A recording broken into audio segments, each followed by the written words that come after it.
A eunuch is somebody who has been castrated, either fully or partially. They were usually highly sought after in royal courts, in the employment of queens and other prominent women, due to their lack of sexual desire and organs. Most of the time, eunuchs stayed just behind the powers that be, acting as trusted and valued advisors and administrators. The stronger eunuchs were sometimes even handpicked to guard rich and royal nobles, again, usually women. The more unfortunate eunuchs were used as slave labor, while some lived as normal a life as they could. So the question stands, how does a eunuch emerge as not only a king, but a founder of a dynasty that would outlive him by over a century? All this and more will be answered as we look into the life of Aga Muhammad Khan Qajar, the eunuch Shah of Iran. Aga Muhammad Khan Qajar was born, ironically, on the Ides of March 14th of 1742, about 30 kilometers east of the Caspian Sea in a city named Astrabad, currently named Gorgan and still located in modern-day Iran. His mother's name was Jareen, and his father was Muhammad Hassan Khan Qajar, the chief of the Turkish-descended Kanulu branch of the Qajar clan. The tribe had deep roots in Iran, being part of one of the original 11th century Turkish invasions. Other branches of the Qajar clan included the Ziyaduglu and the Davulu. By the time Aga Muhammad is born, these three branches of the Qajar clan had developed a rivalry, and intense infighting was a constancy of life. Aga Muhammad was born the oldest of 9 brothers, most important among these being one of the youngest, Hassan Kali Khan Qajar. The first pivotal event in Aga's early life was one that he could not remember. Nader Shah, the conquering new Shah of Iran, invaded Mazandaran, the prosperous coastal province directly to the west of Astrabad. While in the area, Nader Shah decided to conquer Astrabad as well. Aga's father, Chief Muhammad Hassan Khan Qajar, still remained on the side of the old and deposed Safavid dynasty that Nader Shah was attempting to replace with his own Afsharid dynasty. Nader Shah's very presence in the area would lead the Kanulu chief to leave the city of Astrabad along with his immediate family and live off of the surrounding steppe. Nader Shah, who is sometimes referred to as the Napoleon of Persia, was able to control Iran through his modernized military equipment and tactics. His reign, if challenged, would have bitter consequences for those that called him a pretender. He had managed to build a formidable empire by 1747, but this empire would all come crashing down along with the man who had built it. On June 19th of 1747, Nader Shah would be assassinated by 15 of his own trusted followers. Then, Iran would be split into about 15 warring factions who all vied for control of Nader's empire. Chief among these factions would be Nader's 2 nephews, Adel and Ibrahim, as well as Nader's grandson, Shah Rukh. First to take over Nader's place was his oldest nephew, Adel Shah. His first act, upon becoming Shah, was a purging of all of his relatives, killing 15 of Nader Shah's descendants, only allowing for his trusted brother Ibrahim and his 13-year-old cousin, Shah Rukh, to live.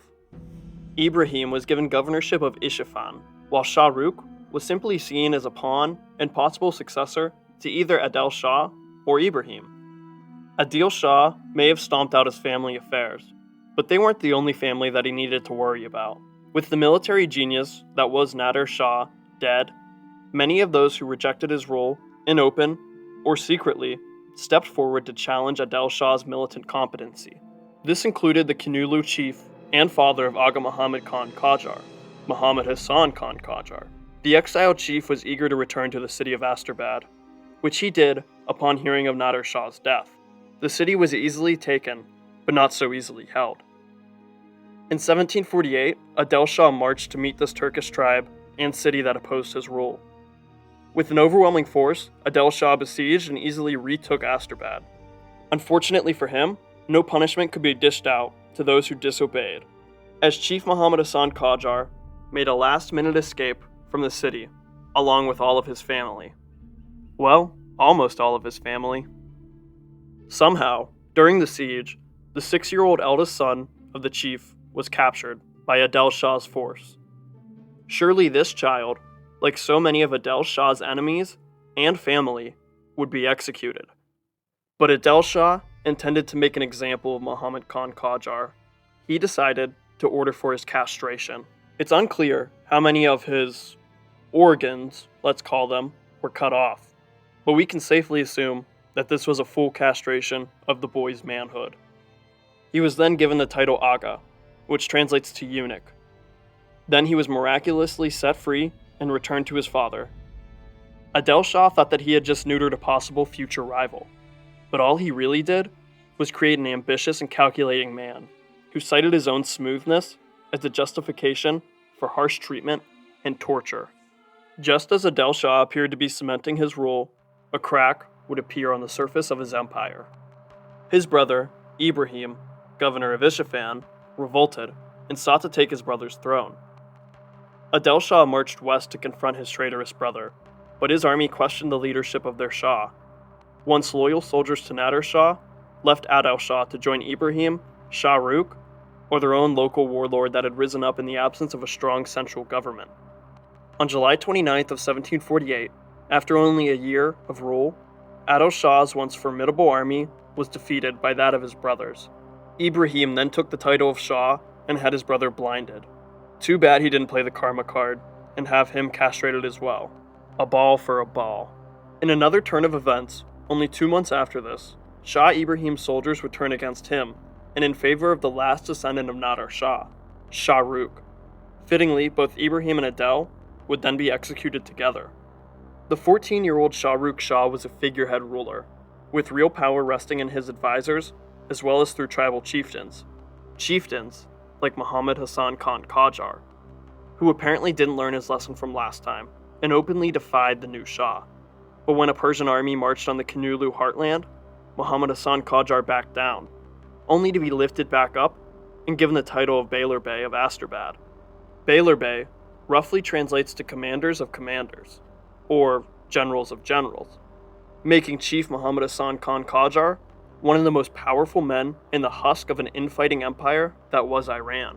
The chief mirrored this infighting by revolting against Shah Rukh Shah in favor of a grandson of a previous Safavid dynasty ruler, Suleiman II. Chief Muhammad Hassan Khan Qajar had previously been a supporter of the Safavid dynasty, so it made sense for him to turn coat against Shah Rukh. But it's also very possible that he did this solely for personal gain. No matter the case, Suleiman II would be enthroned after blinding the 15-year-old Shah Rukh. Then in under a month, Suleiman II was in turn deposed and blinded himself, with the now blind Shah Rukh being allowed to once again rule. And with him was the last asthmatic, hyperventilating breath of the Safavid dynasty. Usually rulers were blinded so that they could be too incompetent to rule, but Shah Rukh was already incompetent, so nothing much really changed for him. Muhammad Hassan Khan Qajar, tired of the constant Persian coups and subsequent leadership changes, then declared his own independence, with Asterbad being named as his capital. The true fracturing of Iran was now underway, as Shah Rukh only controlled a small territory around his capital in the south. In the west, a Luristan clan leader named Karim Khan Zand conquered much of western Iran and started his own dynasty to oppose Shah Rukh's, calling themselves the Kingdom of Zand. To make matters even worse, an invasion from Afghanistan started when Ahmad Shah Durrani invaded northern and eastern Iran in late 1750. This invasion would be carried out on much of the Qajar-controlled portion of Iran. Chief Muhammad Hassan would march to meet this invasion. The fighting would be inconclusive, but Ahmad Shah Durrani luckily left in under a year, allowing for the expansion of the Qajar power base around the Caspian Sea. From 1751 to 1757, Chief Muhammad Hassan took land around the southern Caspian Sea, notably the provinces of Baipis and Mazandaran. These two provinces, on top of being some of the richest in Iran, were also some of the best defended. These coastal valleys were overlooked and protected by fan lengths of mountain peaks of the unbreaking Zagros mountain chain. The Qajar chief continued pushing west along the Caspian Sea and even pushed south into the Zagros themselves. Chief Muhammad Hassan's gains would be challenged by the Khan of Tabriz, Azad Khan Afghan. Of Pashtun descent, this Khan controlled much of what is modern-day Azerbaijan, from his capital at Tabriz. In 1757, the Khan had organized, started, and failed in his invasion of Qajar-controlled territories along the Caspian Sea. Azad Khan, in his typical fashion, had severely miscalculated his foe. In that same year, the Qajar chieftain struck back, and in a flurry of sieges, he managed to take the incredibly important city of Isfahan, which had been the capital of many Persian empires. The chief was gaining quite the reputation, even among his enemies, as Azad's capital would fall to Chief Muhammad Hassan without even a fight. Azad Khan, having overplayed his hand, decided to go for an easier target, King Heraclius II of Kartli Kakheti. Here he would overplay his hand again, and this Georgian-born king, who will soon become a central player in this story, killed Azad Khan. With his rule now supplanted in much of modern-day Azerbaijan, Chief Muhammad Hassan gave the governorship of this land to his eldest son, Aga Muhammad Khan Qajar. Here, Aga Muhammad would learn how to administer and govern at the young age of 15. This was done not because Aga was the oldest. No, that no longer mattered after his castration. Instead, this was done so that Aga could learn how to administer a province for one of his many younger brothers that would one day succeed his father in Aga's place. The inevitable succession would come unexpectedly. Muhammad Hassan Khan Qajar started his last campaign, this time striking deep into Zand Dynasty-controlled western Iran. After an initial push, it looked like the Qajar could win, but eventually, he would be pushed all the way back to the Caspian Sea. Here, he was killed in battle by a rival Qajar clan leader in 1759. The tribe that had betrayed Aga's father was the Davulu Qajar clan, who had long been the rival of the Kinulu. Upon the death of Chief Muhammad Hassan Khan Qajar, a new leader of the Kinulu tribe would need to be selected. Aga Muhammad Khan, for an obvious reason, was skipped over in the line of succession, and even his next oldest brother was skipped over in favor of one of the youngest of their big brood. Hussein Kali Khan Qajar was then selected by vote to represent the Kinulu. The supremacy of the Kinulu clan seemed over, as the Zand Dynasty Khan took over Asterbad and appointed a Davulu tribe member as the governor of the city. After all these conquests, the Kinulu clan were back to square one, making their homes on the Caspian steppe while hiding from a Persian ruler. For the rest of 1759, and for a majority of 1760, the Kinulu preferred to lay low, gathering strength and plotting on how they were going to recapture Asterbad. In late 1760, the Kinulu would return from their self-imposed exile at the gates of Asterbad. Chief Hussein, Aga's brother, ordered for a sack and looting of the houses outside of Asterbad. This raid was carried out with punitive success, until the Davulu governor of the city opened his gates and started to chase off the Kinulu warriors. Both Aga and Hussein had thought that the Davulu chief would give up in his chase after the Kinulu were far enough from the city. This assumption would prove to undermine all of the success of their raid. The Davulu chief chased the Kinulu for a week, day and night, and all the way to the city of Ashraf, nearly 40 miles away from Asterbad. With nowhere left to hide, Aga Muhammad Khan gave himself up to his Davulu rival, who immediately sent him to Karim Khan Zand in Touraine. Aga may have given himself up, but he also enabled for the escape of his little brothers, chief among them being Hussein, who continued his flight. In Touraine, Aga and Karim Khan Zand entered negotiations, if you want to call it that. The deal presented to Aga in regards to his Kinulu clan and brothers was, you make them surrender, and I treat you and them with kindness and fairness. Or, I kill all of you. Aga was then returned to his running brothers and tribesmen, telling them that this was the best deal that they were going to get, and to surrender. After a while, the words, as they had made sense to Aga, started to make sense to Hussein, who gave himself up in early 1763. Hussein, Aga, and the other 7 brothers surrendered and were sent to the Zand capital of Shiraz. Here, they were treated like royal guests instead of prisoners. 2 of the brothers were ordered to be sent to Asterbad.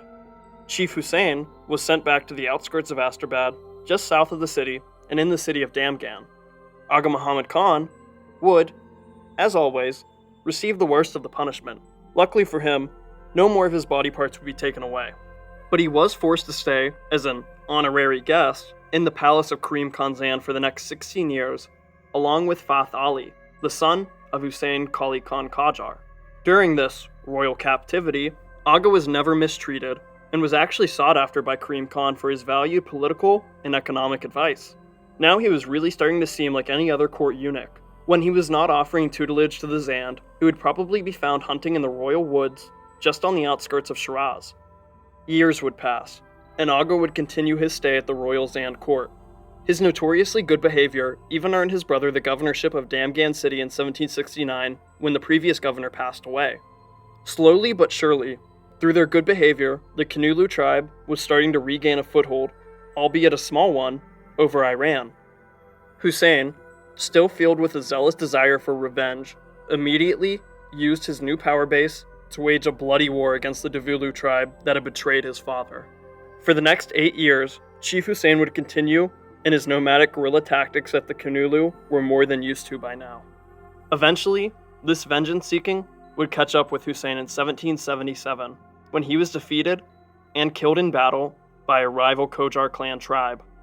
All the while, Aga Muhammad Khan was forced to sit in Karim Khan's palace and wait, while his men hunted down his little brother.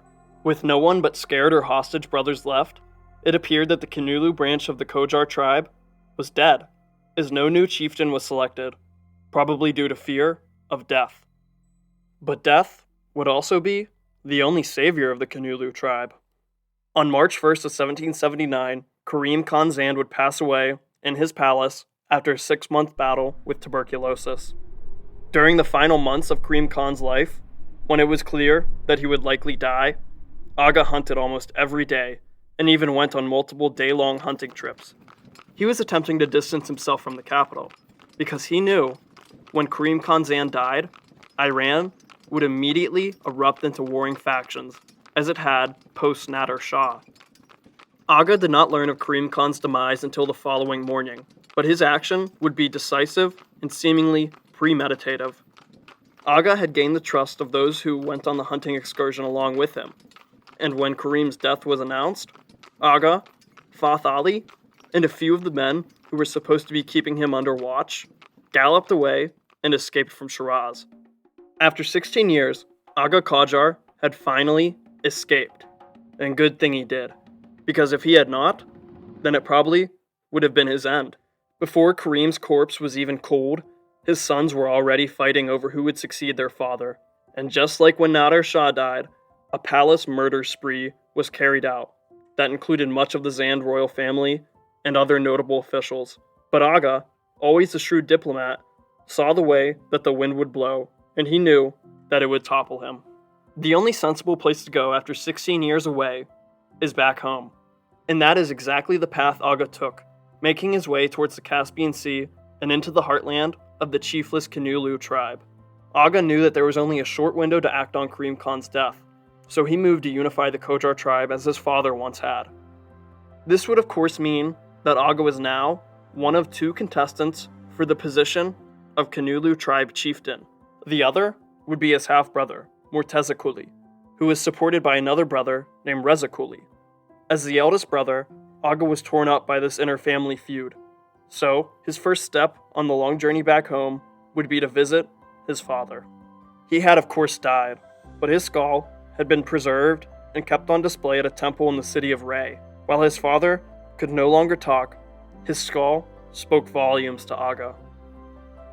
The downfall of his father occurred when the Davulu branch of the Qajars betrayed him in favor of Zand rule. To reinstate the dominance that his father had once enjoyed, he would need to make it a priority to mend the relations of all the rival Qajar tribes. This he did, choosing to forgive the Davulu tribe, welcoming many of them to his growing army.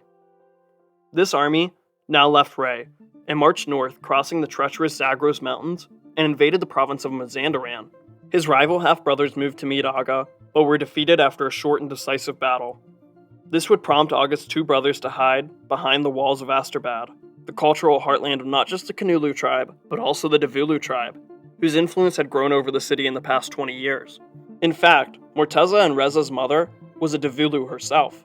How could Aga unify the Qajar and bury the hatchet between the Kanulu and the Davulu tribes, with 2 rival half-brothers not willing to give up and not willing to let the tribal rivalry fade into unity as it once had? This question would need to be pushed aside, as a generational conflict would be reignited. After some serious dynastic cleansing, the Zand finally found a stable Khan that ruled for more than a year. This doesn't sound very stable until you realize that the previous 3 Zand rulers only reigned for a total of 5 months. This new Zand Khan was Sadiq Khan Zand, and he intended to re-establish control over the rebellious Qajar. He sent his nephew, Ali Murad Zand, with an army north. He was joined by the other half of this generational conflict, Muhammad Khan, son of Azad Khan Afghan. Aga would use this as a proving ground for one of his loyal brothers, Jafar Kali Khan Qajar, as well as his nephew, through the deceased Hussein, Fath Ali. Together, these men contested and beat back the invasion. Surprisingly, the army tucked their tails and ran back across the Zagros Mountains. The Zand army could have continued this campaign, but that's just the thing. This was a Zand-commanded army after the death of Karim Khan Zand. So of course, Ali Murad Zand was only returning to overthrow his uncle and replace him as Khan, which he easily did. For the time being, focus could be shifted back to Qajar unification and consolidation over the Mazandaran province. Aga had temporarily set up his base of operations at the city of Babol. Aga's two Davulu brothers did not remain completely stagnant. Well, one of them didn't at least. Reza Koli, the younger of the two, gathered an army and marched west with intentions of confronting and hopefully defeating Aga and his Qajar faction. He had been defeated once already, so this time he would refuse to play fair. Reza sneakily marched to Babol, where he ordered his army to attack the city and to find his brothers. They surrounded Aga's house in the city, and for the third time in his life, the eunuch was taken captive by his enemy. Soon enough, the other rival brother, Morteza, also showed up. But instead of gawking at their older brother, they entered into negotiations. All three of these brothers ultimately wanted the same three things: independence from Zand rule, a reunification of the Qajar clan, and finally, an end to this family feud. Aga used his courtly manner that he had perfected as a captive under Karim Khan Zand to turn Reza against his full brother Morteza in early 1781. Morteza was then ran out of town by the rest of his brothers. For the next 20 years, Morteza would reside in Russia, trying to gain military support to depose his eunuch brother. This would be all but ignored by Russia, however. With Reza and Aga reaching some sort of deal, Aga was released from his brother's captivity, once again weaseling his way out of a hostage situation. The deal made between the two was promptly thrown in the trash once Reza was out of Aga's eyesight. Aga then re-raised his army and marched to meet Reza in a more fair battlefield confrontation. The military expertise of Aga would be displayed as he defeated Reza, retook Asterbad, and finally became the undisputed chief of a mostly unified Qajar clan. All of his father's hard work had finally been restored by 1781. Just as Aga seemed to have nominal control over the South Caspian coast, an old Persian enemy re-emerged, Russia, who had once annexed this very land for a short time under Tsar Peter the Great, after the Second Russo-Persian War, but now, they set their eyes back on this lucrative region. If you want to hear more about Russian meddling in this area of the world, then I would consider checking out Hikmah History's video on the Murad Wars. We made these two videos in collaboration with each other, so I'll let him take it away to explain it further. In 1780, a new admiral of the Russian Caspian Sea fleet was appointed by Tsarina Catherine the Great. His name was Admiral Marko Ivanovich Voinovich, and he intended to colonize the southern Caspian by setting up Russian trading ports along the sea. The admiral sought to make his first trading post along the coast near a Mazandarani city. He would of course need permission from the local Qajar warlord Agha Muhammad Khan. The two would meet and Agha would wisely reject the Russian proposal. The Russians would do nothing about this, but they still had the only functional navy in the Caspian Sea, so Admiral Voinovich decided to take matters into his own hands. The admiral took possession of Ashur Ada Island and started to build a trading fort on it. This island was important due to its close proximity to Astrabad. Its position also allowed for Russia to cut Astrabad off from the Caspian Sea. This was a violation of Agha's very clear demands to not build any forts in or near Qajar lands. But he could do nothing about it as he had no navy, and no hopes of raising one strong enough to defeat the Caspian Sea fleet. Agha appeared to relent and allowed for this to happen. To celebrate this new trading partnership, the Qajar chief invited Admiral Voinovich to a grand feast in Astrabad. The Russians were treated with kindness and welcomed as friends. But on Agha's signal, the doors of the dining hall were closed and barred, trapping the now hostage Russians inside. They were only released after 18 days on January 13th of 1782, and only because the admiral agreed to dismantle his fort and leave a shur'ada to the local inhabitants. If you guys want to know more about the Russian conquest of the Caucasus region, check out the video I made as part of this collaboration on the early years of the Murid Wars with Imperial Russia. Thanks, Hikmah. I really appreciate you doing this collaboration with me. And make sure you go check out his channel and subscribe, and check out that video on the Murad Wars. Anyways, let's get back to the story at hand. The Zand dynasty, through all of this, was still planning on how they were going to defeat Aga and regain northern Iran. They sent armies more than yearly from 1780 to 1784 under Ali Murad Khan Zand.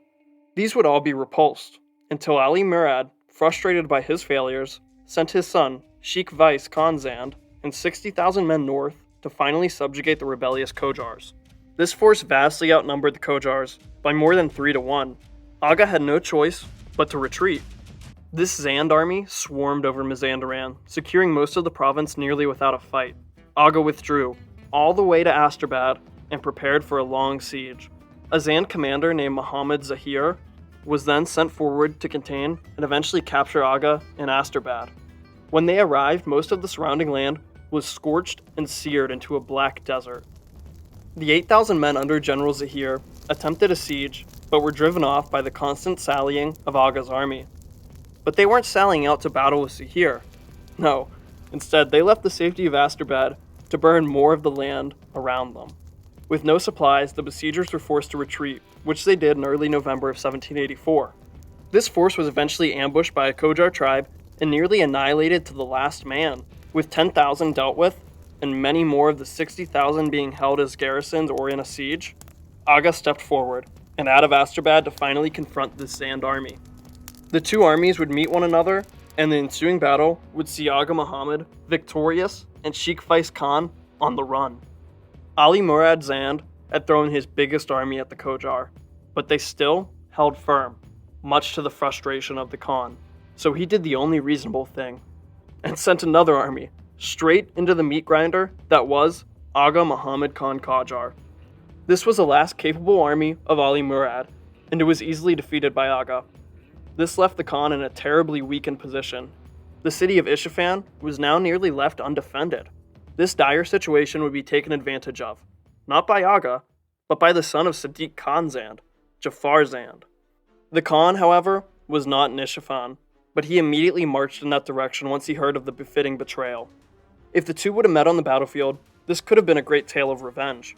But unfortunately, and anticlimactically, Ali Murad would die of an illness in a village a few miles away from Isfahan. It is highly likely that the Khan was poisoned, possibly by his own men, who were tired of his military incompetence. 7 days later, Jafar Zand would take Isfahan and establish himself as the new Zand Khan of Iran. With the Zand devolving into civil war for the 7th time, Aga Qojar, never one to miss an opportunity, marched south, crossing the Zagros Mountains, and marched an army towards the city of Tehran. The inhabitants and small garrison inside chose not to back down. They told Aga that they would only open the gate for the true ruler of Iran. If this wasn't the goal of Aga Qojar before, then it certainly was now. But to rule Iran, he had to first overthrow Jafar Khan Zand. Aga then swung his army around and marched on Isfahan, as his father once had. And just like his father, he captured the city. But Jafar Khan Zand had already fled south, leaving Aga to gain a hegemony over his city and most of the northern half of Iran. With the Zand city of Isfahan under his control, the gates of Tehran opened themselves to what seemed to be the new ruler of Iran. Aga would then transfer his capital to Tehran in 1786, as they were the first of many cities to recognize him as the true ruler of all of Iran. Aga continued campaigning in northern Iran, quickly gobbling up more territory at the expense and frustration of Jafar Khan Zand. Whilst Aga was conducting this campaign, Jafar was plotting for his return. In 1786, Jafar marched on Isfahan, retaking a city after nearly a year in the hands of his enemies. Aga quickly returned and recaptured the city and sent Jafar Zand on the run back to southern Iran. But this time Aga Muhammad would pursue the Khan all the way to the city of Shiraz, which was now Jafar Khan Zand's capital.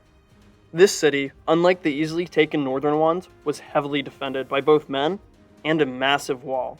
To siege Shiraz would be a massive undertaking, and one that Aga could not commit to, as there was still easily grabbable land in northern Iran and western Iran.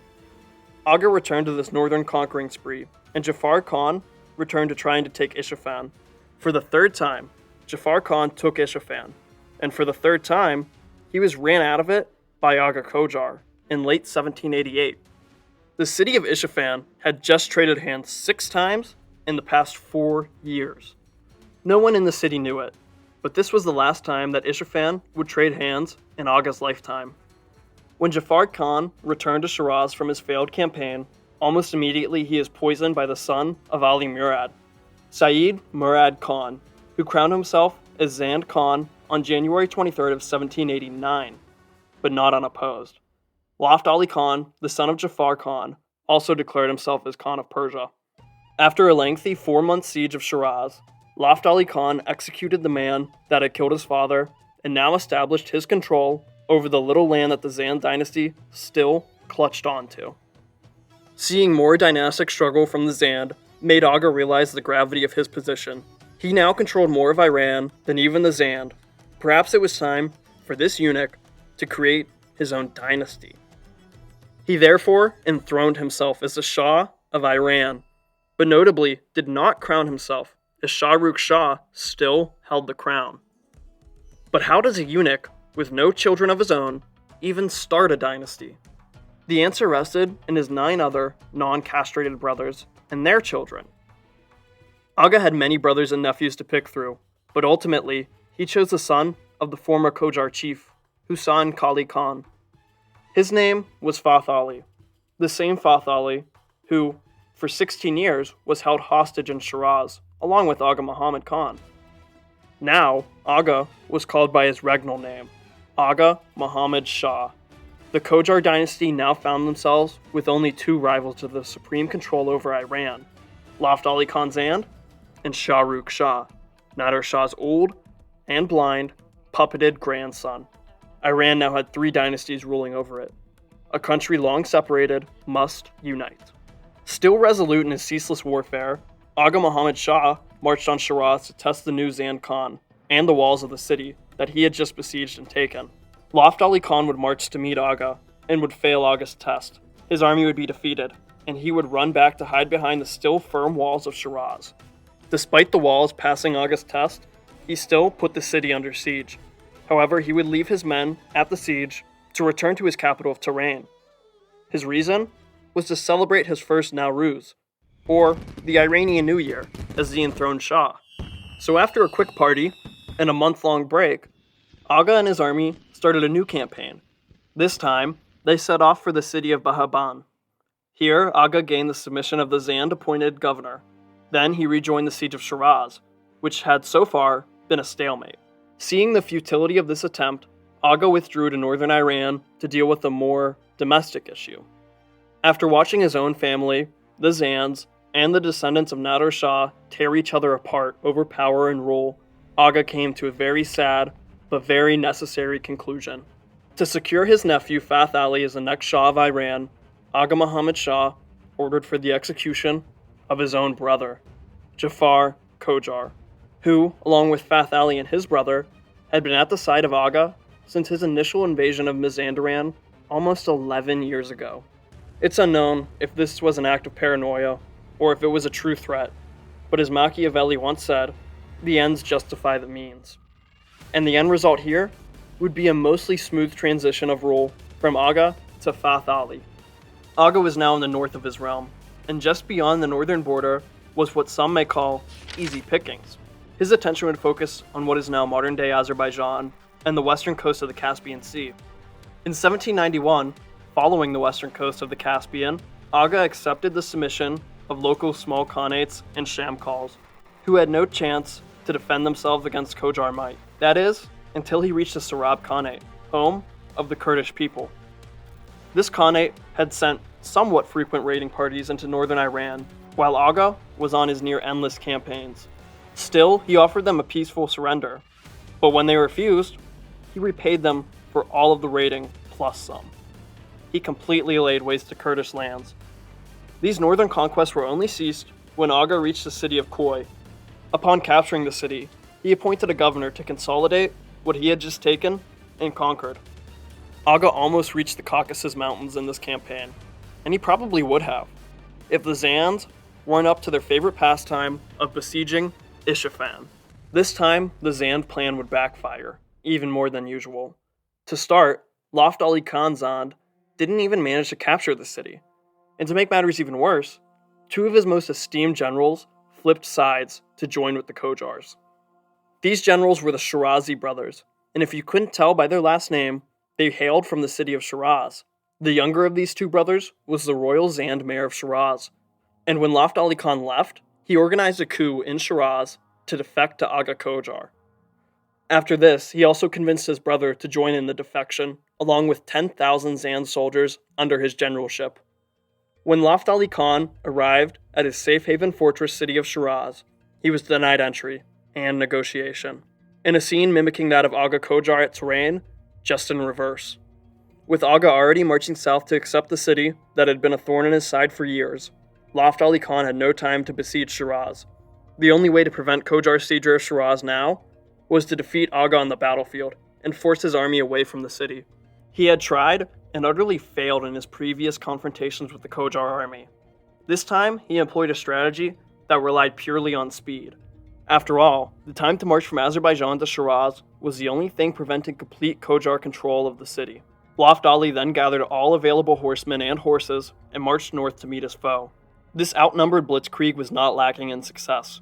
They severely weakened the Qojar army, using hit-and-run tactics, but he couldn't manage to rout the army as they slowly continued their push towards Shiraz, eventually reaching the city by early 1792. Now Loft Ali Khan was truly on the run.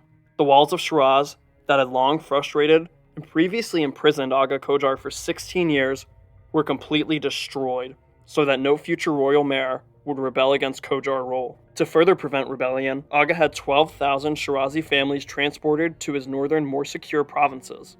Aga took his legitimacy to rule very seriously. This can be seen many times throughout his rule, but in this particular case, he had the royal Zand palace pillars and ornate doors transferred to his own capital at Touraine. Then on a much more creepier note, he also had the body of his former captor, Karim Khan Zand, reburied in Touraine. Loft Ali moved west, his realm shrinking in the presence of the Qojar chieftain. He captured the fortress city of Kazrun, but here he was a sitting duck, only a few miles away from Shiraz. But this was all part of the plan. Now he had a stronghold near the capital that he could use to take Shiraz for the second time in his young life. Aga returned north, and in his absence, he started the siege, but was met by the Qojar army commanded by his formerly loyal mayor, Haji Ibrahim Shirazi. A battle ensued, and the Zand looked as if they would lose, until the young and brave Loft Ali personally joined the battle and inspired his men to a victory. A Qojar reinforcement of 7,000 cavalry was then sent to combat Loft Ali's cavalry force. They joined with the rest of Mayor Ibrahim's force, then he marched out of Shiraz to again face his former overlord. The result was another Zand victory.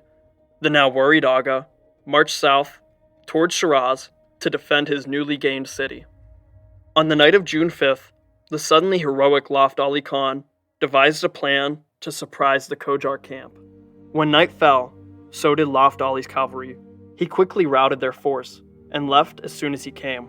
Sensing this victory and confident in the Qojar retreat, he did not pursue the enemy army, instead deciding to camp and rest his army nearby.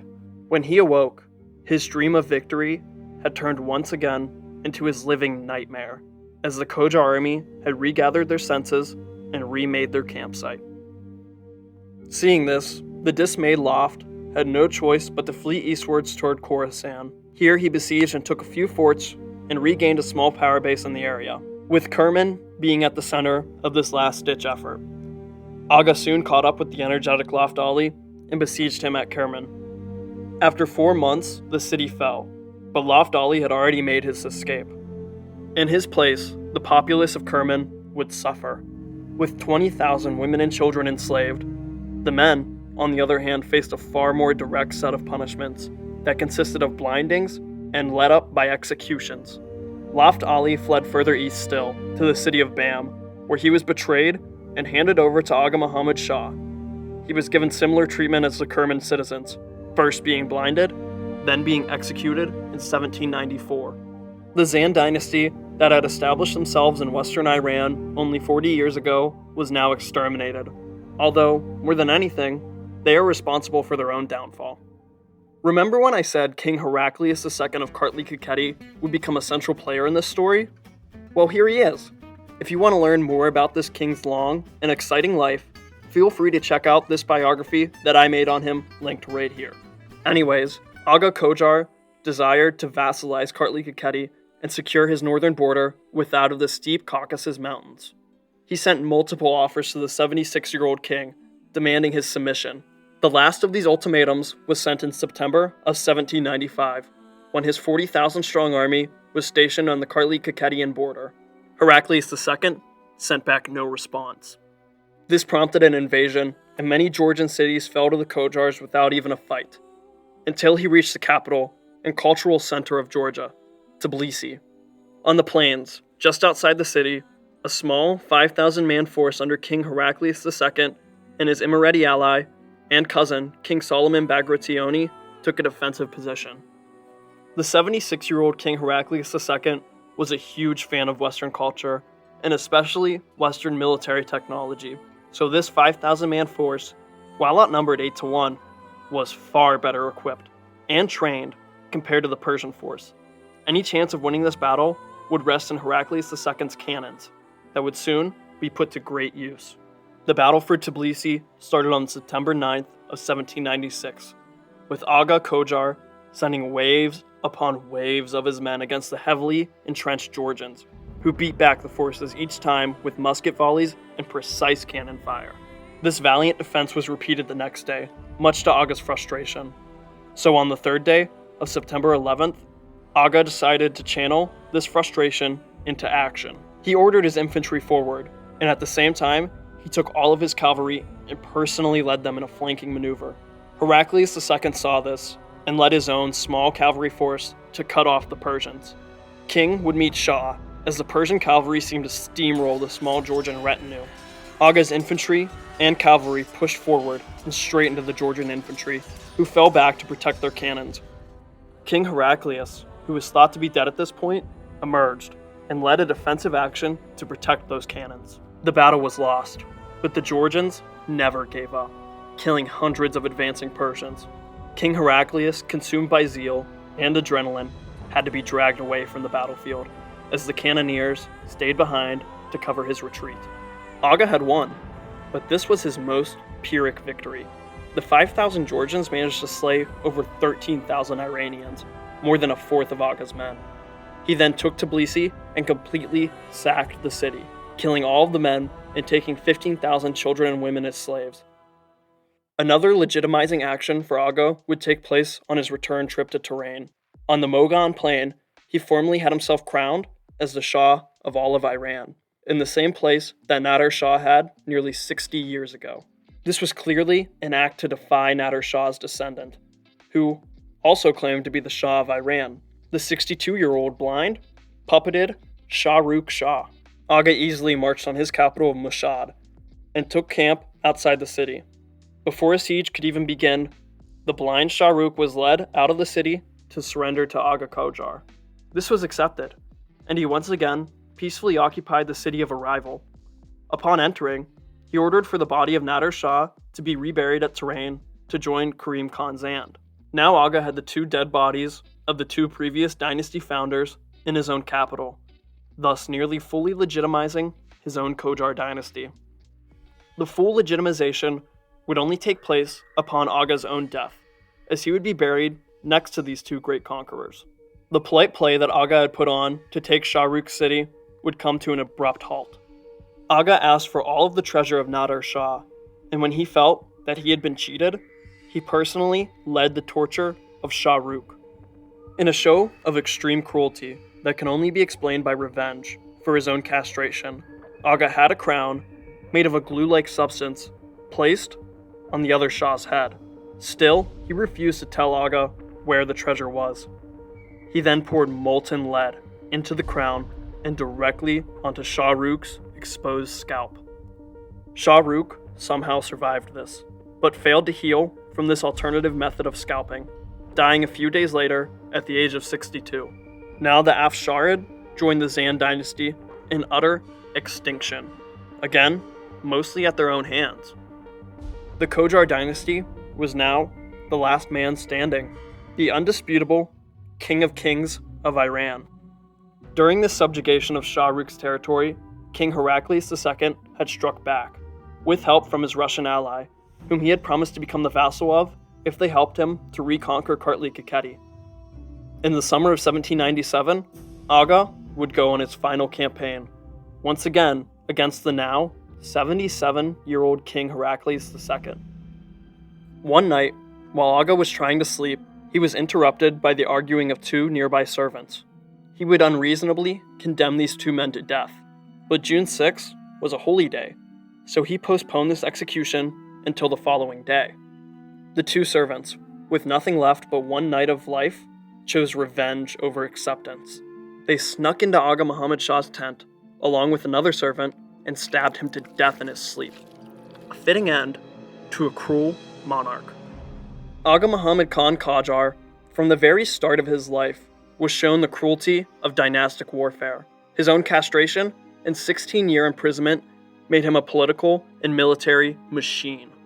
He completed his own father's work and much, much more. His fate may have just been destiny, as he was born on the Ides of March, the same day that Julius Caesar was assassinated in Rome. And that, my friends, is how a eunuch founded his own dynasty. Again, I want to give a huge shout out to Hikmah History. Make sure you go check out his video on the Murad Wars in collaboration with this video.